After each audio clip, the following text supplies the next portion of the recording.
Hi everyone, welcome back to my Turkey adventure series. In the last episode we soared high above Cappadocia in a hot air balloon, a moment I'll never forget. But today we're staying grounded and diving deep into the culture, history and the heart of this magical place.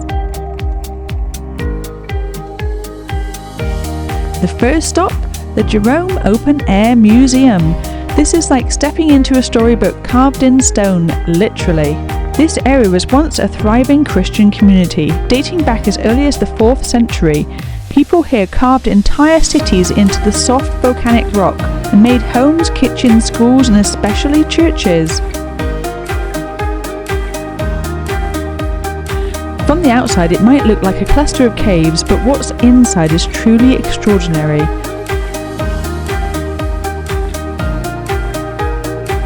But this wasn't just about shelter, they were also hiding, fleeing Roman persecution and later Arab raids. These cave sanctuaries offered protection both physically and spiritually.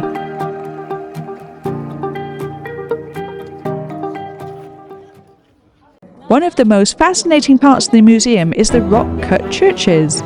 There are more than 10 of them here, and many are covered in vibrant fresco and tell biblical stories, images of Christ, Mary, angels and saints painted right above the stone walls.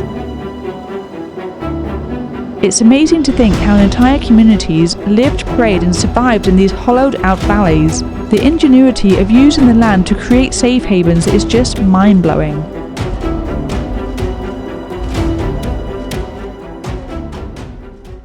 After exploring the caves and churches of the Open Air Museum, we headed out to Cappadocia's legendary Fairy Chimneys.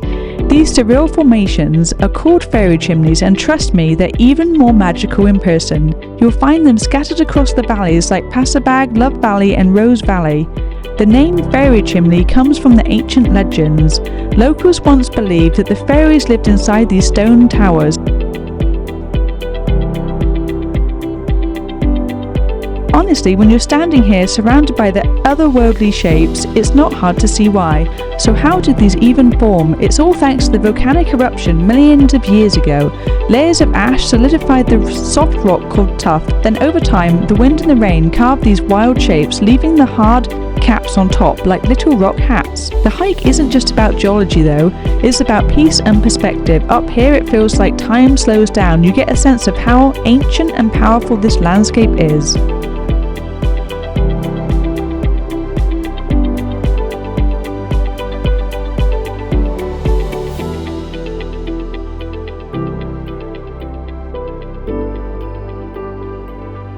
Skip the hike. The views and the silence and the shapes, it's like wandering through a natural sculpture garden, and one that's been shaped for thousands of years. Coming here reminded me of how nature and time work hand in hand to create something that's truly unforgettable. So after exploring the ancient rock churches and getting my mind blown by history, we're heading to something I didn't expect to be this fascinating, a traditional carpet workshop. Honestly, when I first heard we were going to visit a carpet making place, I was like, okay, well how exciting can this be? Welcome. Hello, how are you? Well, let me tell you, I had no idea what I was in for. The process is incredibly detailed, every single knot has a purpose, and each carpet takes months, even years to finish. The level of skill that weavers have is mind-blowing. But here's the part that really got me, silkworms. Yeah, you heard me right. These little creatures are the start of the most luxurious carpets. They produce silk, which is spun into threads and creates the finest rugs. Wow. Please come and feel this, you can touch it. No way. Oh. Who knew? I thought silk came from, I don't know, fashion factories or something. It turns out it's all about the silkworm. They are seriously the unsung heroes of Cappadocia's carpets. And the colours, all natural. The dye comes from plants, minerals and even insects. No synthetic dyes here. So when you say these carpets are one of a kind, they really mean it. After seeing all this, I've definitely got a new appreciation for these carpets. It's more than just something to decorate your floor, it's a piece of art crafted with patience, skill, and nature's own materials. To wrap up the day, I experienced something truly special, the Whirling Dervishes. The ancient Sufi ceremony is about meditation and spiritual connection. Watching them spin, it was mesmerizing.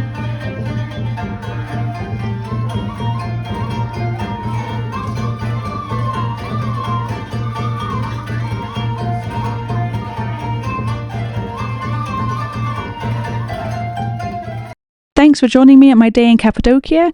I hope you enjoyed this content, and I'll see you in the next video. Please consider subscribing if you like travel content like this, and I'll see you next time.